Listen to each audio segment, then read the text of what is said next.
Boa noite, irmãos. Hino 221, um vaso de bênção.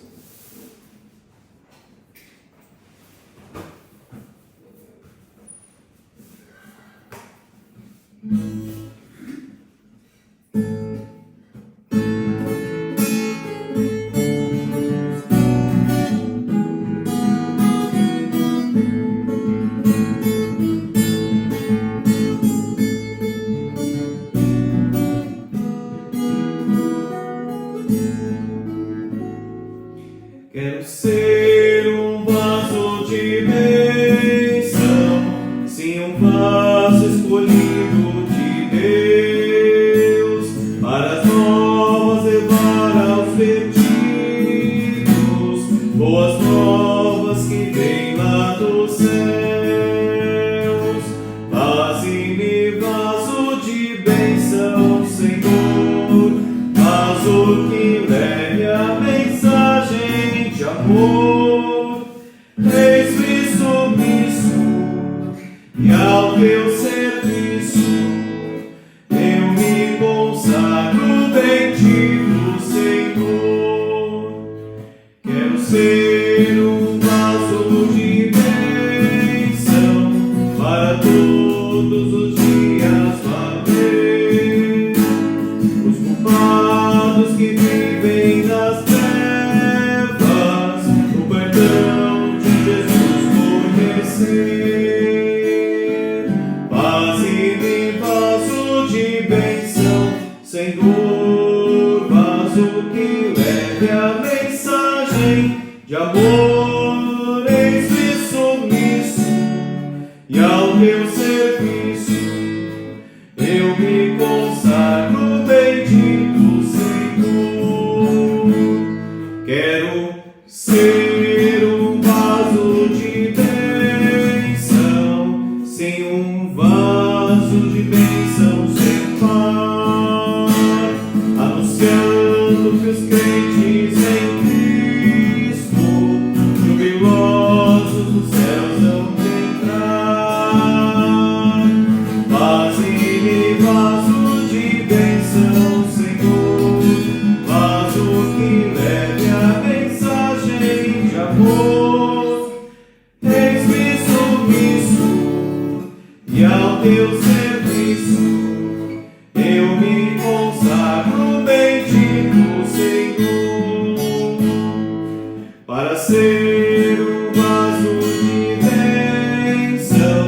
É mistério uma vida real, uma vida de fé e pureza, revestida de amor divinal. Faze-me vaso de bênção, Senhor, vaso que leve a mensagem de amor. Eis-me submisso e ao teu serviço eu me consagro, bendito Senhor. Amém.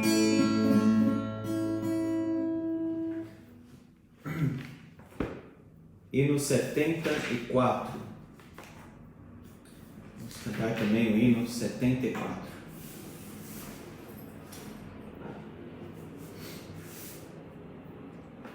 Sinceridade.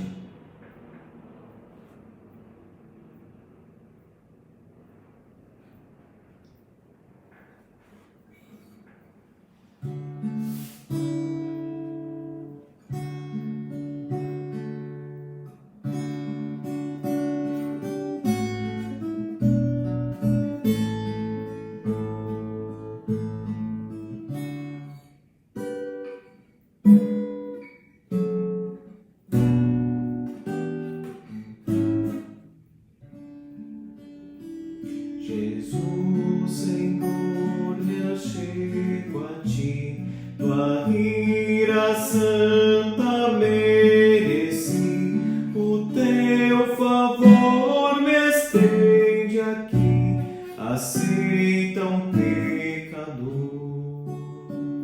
Eu venho como estou, sim, venho como estou, porque Jesus por mim morreu. Eu venho como estou, as minhas culpas grandes são, mas tu que não morreste em vão, me podes conceder perdão, aceita um pecador. Eu venho como estou, sim, venho como estou, porque Jesus por mim morreu. Eu venho como estou. Ó, vem agora, Salvador, livrar-me por teu grande amor, pois tu, Jesus, és meu Senhor, aceita um pecador. Eu venho como estou, sim, venho como estou, porque Jesus por mim morreu. Eu venho como estou.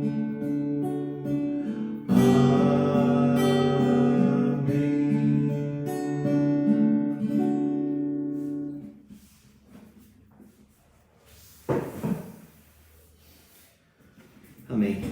Graça e paz a todos os irmãos. Que Deus os abençoe nesta noite com o estudo da sua palavra. Vamos orar, irmãos.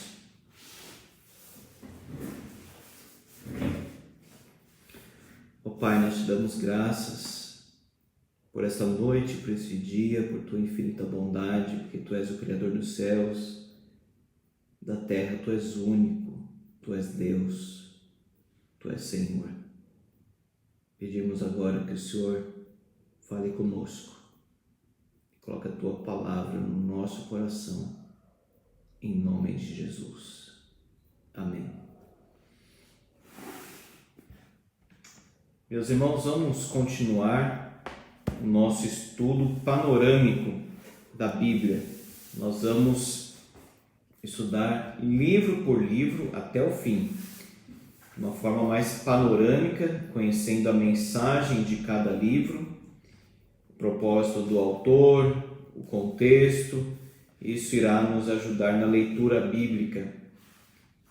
O nome desse projeto é Conheça Sua Bíblia, que é o nome do livro que nós estamos usando aqui. É um livro em inglês, organizado pelo J.I. Packer. Conheça Sua Bíblia é o nome do livro. Vamos abrir então em Gênesis capítulo 3, versículo 14.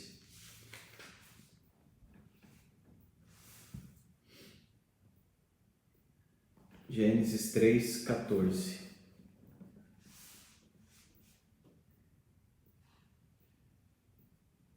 Porém, inimizade entre ti e a mulher, entre a tua descendência e o seu descendente.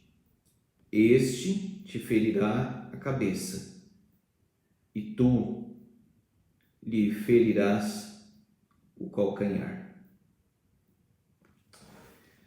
Meus irmãos, nós vimos já que Deus criou todas as coisas pela palavra do seu poder e para a sua própria glória. Deus criou todas as coisas e tudo que Deus fez, Ele mesmo considerou bom. Agora, no capítulo 3, nós já temos o fracasso e a queda da humanidade. A humanidade caiu em Adão. Não foi Adão lá que sozinho caiu, a humanidade caiu nele. Portanto, este capítulo 3, que fala da queda, quando a serpente engana Eva, e Adão compactua daquilo e come também, apesar de não ter sido enganado.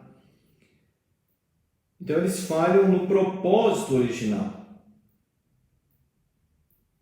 Eles foram criados para dominar, eles foram criados para refletir a glória de Deus, e agora eles fazem o quê? Justamente o contrário.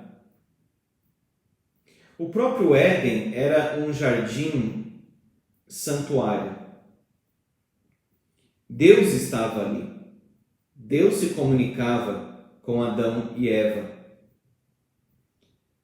Ali nós tínhamos uma espécie de santuário, de presença santificada e santificadora do nosso Deus naquele lugar.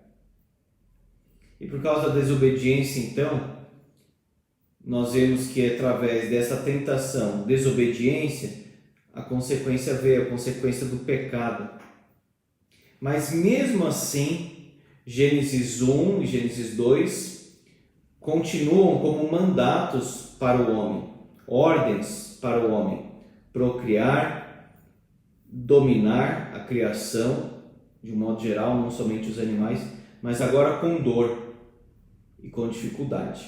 O parto, a gestação, o parto envolve dor, o trabalho envolve dor, e já não se domina mais como antes. Há uma resistência e há um conflito entre o próprio homem e a mulher, o homem e a criação, como nós vamos ver.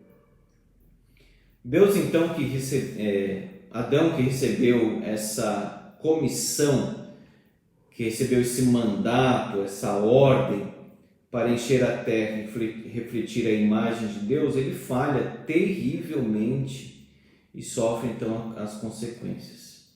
Por que nós falamos aqui que o Éden é visto como santuário? Porque se você pegar o texto de Gênesis 2, de Ezequiel e de Apocalipse, você vai ver nestes lugares semelhanças. O santuário final de Apocalipse, o santuário profetizado de Ezequiel e o Éden também tem as semelhanças. Por exemplo, nos três nós temos referências de rios que correm. Nos três livros nós temos ali a referência ao ouro, bidélio e ônix. Pedras preciosas, valiosíssimas, né? Capítulo 2. Veja aí, o ouro, capítulo 2, versículo 12. O ouro dessa terra é bom. Também se encontram lá o bidélio e a pedra de ônix. Em Gênesis 3, 24, nós temos os querubins, anjos que guardam a santidade de Deus. Em Êxodo, no tabernáculo, nós temos também anjos, querubins que guardam a santidade de Deus. Mas além do Éden, antes da queda, a presença de Deus e a glória de Deus permeava, por assim dizer, todas as coisas. A presença de Deus não estava confinada ao Éden ou a Adão, mas o cosmos era preenchido pela glória de Deus. Assim será no fim também. Deus será tudo em todos, e a glória de Deus encherá todas as coisas, e Deus será glorificado e honrado com isso.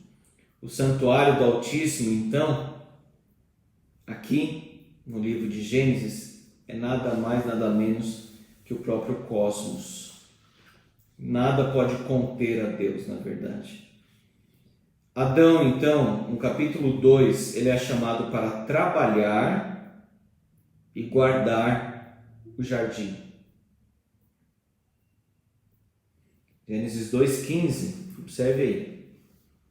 Tomou, pois, o Senhor Deus ao homem e o colocou no jardim do Éden, para o cultivar e o guardar. Gênesis 2. Queda, Gênesis 3. Então, em Gênesis 2, nós temos a ordem, o mandamento do trabalho. Paulo diz: aquele que não quer trabalhar, também não coma. Adão, então, ele tinha que cuidar do jardim, ele tinha que nomear os animais, ele tinha que desenvolver a criação. E isso glorificaria a Deus, mas ele falhou terrivelmente nesse propósito, como nós falamos. Deus auxilia Adão a cumprir este chamado de cuidar, de preservar e desenvolver o jardim, dando-lhe uma esposa.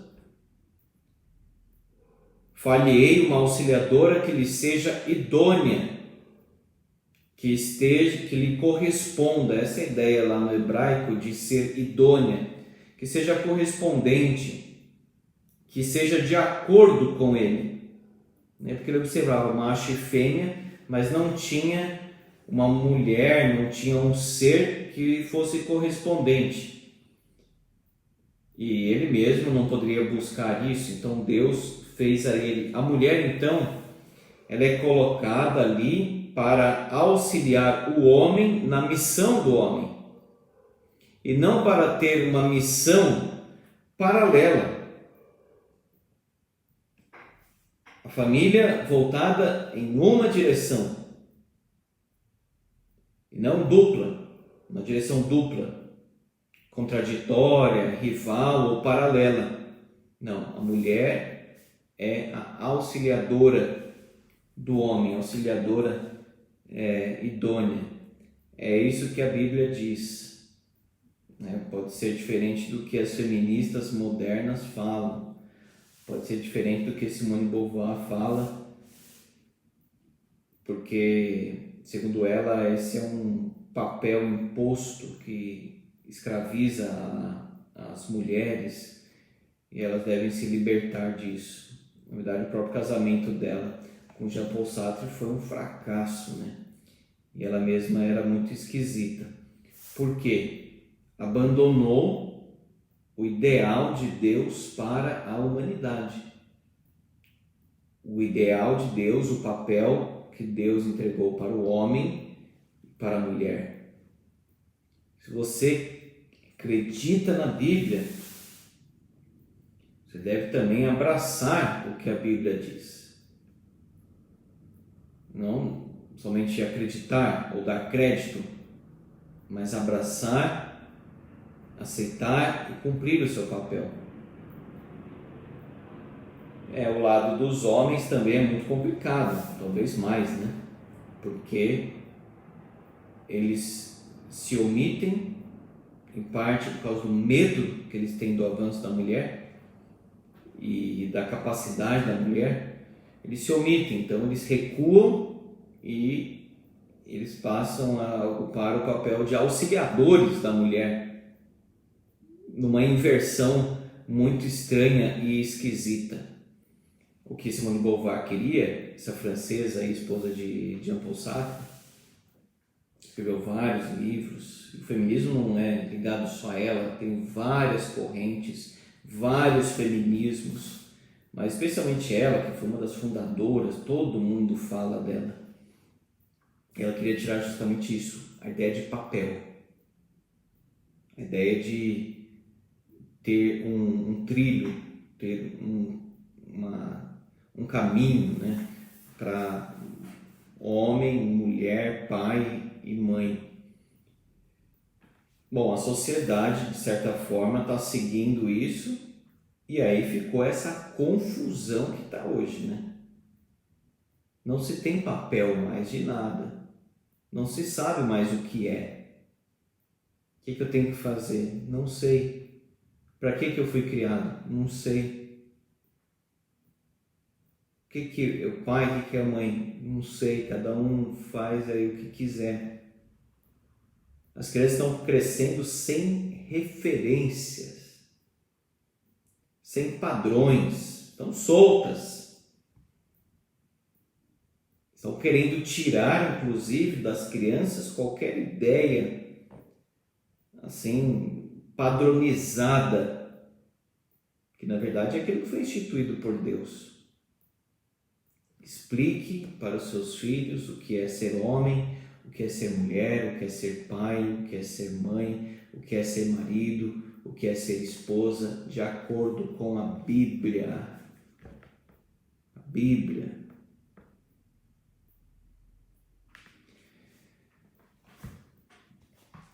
Adão, ao invés de dominar, como Deus havia falado para ele, ele é dominado. Adão e Eva são dominados pela serpente.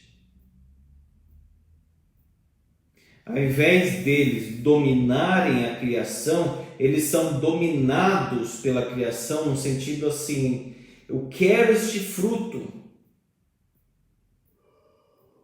O fruto era proibido, mas Eva se sentiu assim tomada, dominada por ele, seduzida por aquele fruto. Ou seja, ela estava então subjugada à criação e não dominando a criação. Ao invés então de dominar os animais, o que eles fazem? São dominados. Ao invés de cumprir a palavra, o que eles fazem? Eles desobedecem. E aí, com essa desobediência, qual que é o estrago do pecado? Primeiro, o relacionamento do homem com Deus. O homem, ao invés de ter prazer em Deus, ele tem medo de Deus agora. Deus vai ao encontro. Olha aí, Gênesis 3, o padrão se repete em toda a Bíblia. Deus vai ao encontro do homem e diz: onde estás? Adão, onde estás? Ele fala o seu nome e diz: onde estás? Qual que é a resposta? Tive medo e me escondi. Medo do quê? A Bíblia diz em 1 João: medo produz tormento, logo aquele que teme não é aperfeiçoado no amor. Temer no sentido de medo, não de reverência, de respeito e obediência. Medo de Deus. Medo de enfrentar a ira de Deus. Tem medo dessas coisas? Se eu falar assim, Jesus vai voltar, vai ter um tribunal e ele vai abrir um grande livro onde todas as nossas obras serão examinadas, isso traz medo para você? O que traz? O que faz aí com você, com o seu coração? Medo? Ou você está tranquilo? Eu estou tranquilo porque eu sou uma pessoa boa. Será que é? Naquele livro está tudo escrito, hein? Todos os pensamentos, tudo. Sabe o que a nossa vida testifica? Que nós somos culpados, isso sim. E somente pelo perdão de Cristo, somente pelo sacrifício de Jesus na cruz, é que nós somos declarados agora justificados, perdoados, não culpados. É o que Paulo diz em Colossenses: o escrito de dívida foi rasgado na cruz, onde ele foi lá encravado, esquecido de uma vez por todas. Quando Jesus voltar, então, e fazer uma analogia aqui com Gênesis 3, e disser: onde estás? Nós vamos dizer: estou aqui, meu rei, para quem eu vivi, quem eu amei, entreguei a minha vida, que perdoou meu pecado. Agora eu posso ir para aquele lugar que o Senhor preparou. Mas agora Adão tem medo de Deus, medo da ira de Deus. Ateus da história, no final, ficaram com medo, diante da possibilidade, segundo eles, da existência de Deus. Relacionamento com Deus quebrado, machucado. Agora prejudicado, porque não tem mais aquela comunhão, tem a distância. O medo traz distância e outras coisas mais. Não temos tempo para ver tudo. Mas o relacionamento com o cônjuge também. Quando diz aqui, o seu desejo será para o teu marido e ele te governará. Há uma tensão, mas aquilo que era normal, aquilo que era ajustado, cooperativo, agora já não é mais. Há um desentendimento aí. O homem, como Deus ordenou a cabeça do lar, Deus ordenou isso. Se você não gosta, vai falar com Deus, porque está escrito, Ele ordenou dessa forma. Mas agora a mulher não quer aceitar. E o homem também não sabe, por causa do pecado, exercer essa liderança perfeitamente. Aqui fala em termos de governo, domínio. É algo desajustado, o casamento afetado pelo pecado. É preciso confiar na graça de Deus, pedir perdão pelo pecado, é preciso depender de Deus para fazer o casamento andar. Porque o pecado, a queda, trouxe conflito. A ele é a minha cara metade. Não existe cara metade. Segundo a Bíblia, não existe nada. Existem dois pecadores que disseram sim. Tem um livro muito bom que diz quando pecadores dizem sim. E agora estão se suportando, se perdoando, se ajudando a caminhar na graça. É isso que é casamento.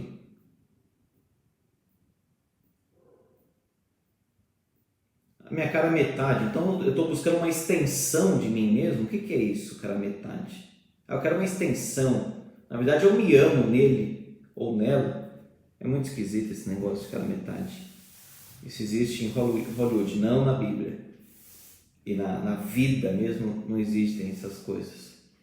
E o relacionamento do homem com a criação também ficou prejudicado porque ele já não consegue dominar o trabalho, agora é um desgaste. O trabalho do homem antes envolvia suor, sim. Não era uma coisa assim, fazia rindo, tranquilo, sem um esforço. Tinha um esforço, mas agora tem um desgaste. Tem a canseira e o enfado. Que ofensa, não é? Depois de tudo que Deus criou, quando Deus observa alguma coisa faltando, Ele diz para Adão: vou fazer uma mulher. Entregou a mulher para Adão. Deus oficiou aquele casamento deles. O que Adão e Eva fazem? Pecam, que é o fruto. Se falar assim, olha, tem esses 10 tipos de chocolate, só não pega esse, qual que a gente quer, irmãos? Aquele proibido. É terrível. E não é criancinha que é assim, não. Nós somos assim. Proibiu só isso. Era isso que eu queria. Foi proibido. E a nossa tendência só proibiu o fruto, mas foi justamente o fruto que quiseram. Obviamente, depois de Satanás mexer com a cabeça, e aí mexendo com o pensamento, a pessoa olha diferente. Por isso tome cuidado com o que lê, com o que recebe aí, acolhe. É muito perigoso. Mas a graça de Deus, meus irmãos, é tão grande que mesmo eles ofendendo, pecando, dando ouvidos para Satanás, o que Deus faz? Promete o Salvador. A graça brilha no meio da escuridão. A graça é maior do que o pecado, irmãos.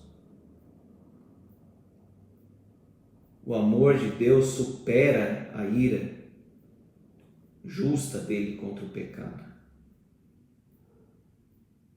No meio de tudo isso aqui, dessa falência, dessa desgraça aqui que eles fizeram, Deus diz assim: eu vou enviar o meu filho para morrer pelos pecadores. Não é extraordinário isso? é estranho? É completamente estranho. Sabe por quê? Porque é Deus. É claro que é estranho. É claro que não é comum. A nossa tendência é vingança. A nossa tendência é: Adão, você fez isso, agora você vai morrer agora mesmo. Eu vou fulminar você. Depois de tudo, como você dá ouvidos a essa serpente? Mas Deus não é assim. Louvado seja o Senhor, que Ele não é como nós, né? Ele promete o Messias que esmagaria a cabeça da serpente, ainda que fosse ferido no calcanhar, que é uma ferida mortal também. Mas na morte, Ele mataria a força do inimigo. Tem um livro interessante, muito bom, do John Owen, A Morte da Morte, na morte de Cristo. Dá até um nome na cabeça, mas é muito interessante. A morte da morte na morte de Cristo. O grande evangelho, a semente do evangelho que vai desabrochando, vai crescendo, toda a Bíblia, está aqui, Gênesis 3,15. Esse te ferirá a cabeça. Quando nós somos regenerados, quando nós recebemos um novo coração, a nossa comunhão volta. Os relacionamentos começam a consertar, começam a se encaixar melhor. O trabalho já não é nesses termos, o trabalho já é algo prazeroso. A vida como um todo ganha harmonia e satisfação. Coração regenerado, comunhão plena, criação restaurada, conflito final. Haverá um dia em que as coisas estarão em ordem novamente. Eu termino aqui com uma citação. Que as riquezas deste capítulo, capítulo 3, movam seu coração para se maravilhar com a graça de Deus, mesmo no julgamento. Sabe quando o filho faz uma coisa errada, a gente vai disciplinar e fica com dó, mesmo ele tendo feito coisa errada? Quando Deus disciplina Israel, no meio da disciplina o coração dele pesa. Mas uma coisa é eu sentir algo pelo meu filho, fez uma coisa errada, isso é uma coisa inferior. Agora, mesmo nós ofendendo muito, porque nós somos pecadores, a Deus, Ele nos disciplina, mas a sua mão não é uma mão esmagadora. É uma mão de disciplina com graça, com amor, com promessa. Deus não é um Deus de rancor, carrancudo. Até a disciplina de Deus é marcada pela sua compaixão e misericórdia. Exalte a graça de Deus. Graça, quão maravilhosa a graça de Jesus. A Bíblia inteira exalta a graça do Senhor. E por toda a eternidade, a nossa vida vai exaltar a graça. Graça maravilhosa, imensa e sublime. Louvado seja o Senhor pela sua graça. Porque Jesus, o segundo Adão, venceu. E a graça do Senhor é derramada na nossa vida por causa dele. Amém. Vamos orar. Ó Pai, Deus de toda graça, glória, obrigado, Senhor. Obrigado pelo teu perdão. Obrigado pela tua promessa. Obrigado porque o Senhor nos ama. Não por nossa causa, mas apesar de nós. Tua palavra é poder, Tua palavra é vida. E nós queremos Te honrar. Nós queremos viver, ó Pai, uma vida de gratidão diante deste amor, diante do sacrifício do Teu Filho, com o Evangelho da graça, que as maravilhosas doutrinas da graça encham todo o nosso ser e que os hinos, Senhor, os louvores e as nossas orações exaltem a Tua graça para a Tua glória, Deus, para o Teu louvor. Abençoa a nossa vida, abençoa cada família aqui representada nesta mensagem, nesta transmissão. Nós pedimos em nome de Jesus. Amém, Senhor.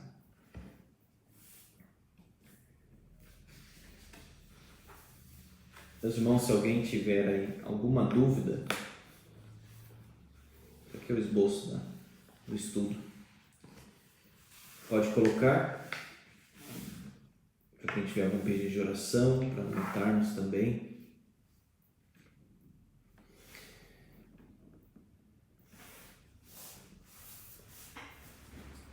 Jailson, do Jardim Fontales, Deus abençoe Jailson, Elaide.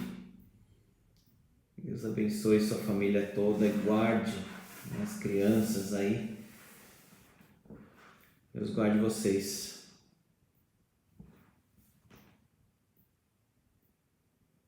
Quem tem problema assim, respiratório precisa ter um cuidado redobrado, né? Mas só Deus mesmo para guardar a gente, né, irmãos? Vamos descansar mais em Deus. Cidinha, Deus abençoe. Edneide foi minha aluna lá no Mackenzie. Que bênção estar aqui com a gente, Edneide. Deus abençoe a sua vida. Uma alegria ter você aqui, Edneide. Ainda tenho, depois de tanto tempo, né? Ainda tenho contato com os alunos lá. Foi uma bênção aquele período lá que eu estava dando aula.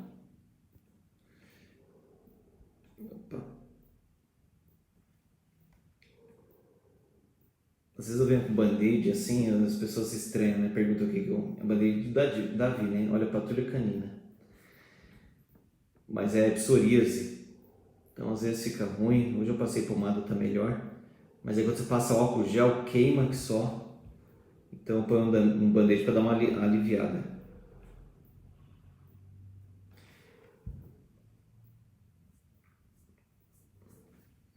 Elton, exaltando a graça de Deus aqui, a misericórdia do Senhor. As misericórdias não têm fim, são a causa de não sermos consumidos, renovam a cada manhã, grande é a tua fidelidade. Abraço a todos os irmãos, Deus abençoe e guarde a todos, saudades dos irmãos. Coloquei lá, Luciano, e orei aqui já pelo Josué também. 14 dias de atestado, muito gripado, né? Estava tossindo, dor de cabeça, gripe, e o médico achou por bem afastar. Realmente, o que puder tomar de medida preventiva, vamos fazer, né? Jéssica Brito, Deus abençoe, Jéssica. Deus abençoe as professoras, né? Precisam de muita paciência nesse período. Dandara, irmã Lúcia, Deus abençoe os irmãos, seu Ricardo, família. Que Deus conforte. Presbítero Marcos Henriques, Deus abençoe o irmão, abençoe a Sônia, a saúde da Sônia, seus filhos. Rosana, Deus abençoe Rosana. Pedro, abençoe Pedro Henrique Lemos, Deus abençoe o Pedro, Mateus. O pessoal estava vindo, né? Começando a vir, teve essa questão toda. Se Deus quiser, estaremos juntos novamente, pessoal no catecúmeno sendo recebido. Myron, lembrando o coral hoje, estudando esse texto, estudando o sermão de domingo hoje, né? Romanos 8, quem nos separará? E tem aquele hino do coral, né? Maravilhoso, baseado nesse texto. Eni, Carlão, Deus abençoe os irmãos, seus filhos, seus netinhos. Deus abençoe os irmãos aí. toda dificuldade, que Deus ajude. Dona Neumísia, minha sogra, Deus abençoe. Mulher de Deus. Janaína, minha cunhada, mulher de Deus também. A Isa. Isabela, Deus abençoe vocês. Dona Esther, Deus abençoe. Marido da Dona Esther, seus filhos. A irmã Raquel. Edu, Deus abençoe, Edu. Quem precisar de alguma coisa com madeira, o Edu aí é fera, viu? Púlpito, caixinha, cofre, tudo madeira, o homem é fera.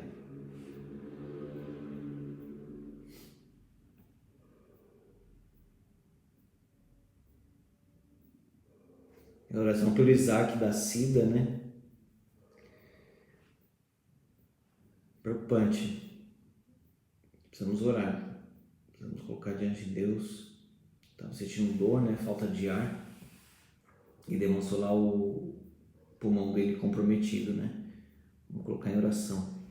Vicléria, boa noite, graça e paz. Seu Dair, pastor, boa noite, fica com Deus. Irmão também, Deus abençoe, seu Dair. Dona Lourdes me ligou hoje, não pude atender na hora, vou ligar para ela. Daqui a pouco espero não pegar o povo dormindo, né?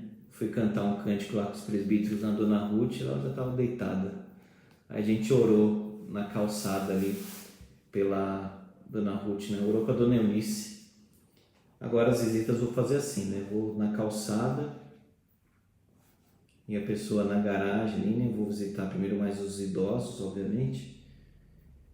E pessoas com alguma dificuldade, assim, eu oro na calçada pelo irmão, né? Então eu orei lá pela Dona Ruth, mas ela estava com algumas dores, então já estava deitada, era 7 horas, 7h15. Vamos lembrar de orar também pela Dona Ruth.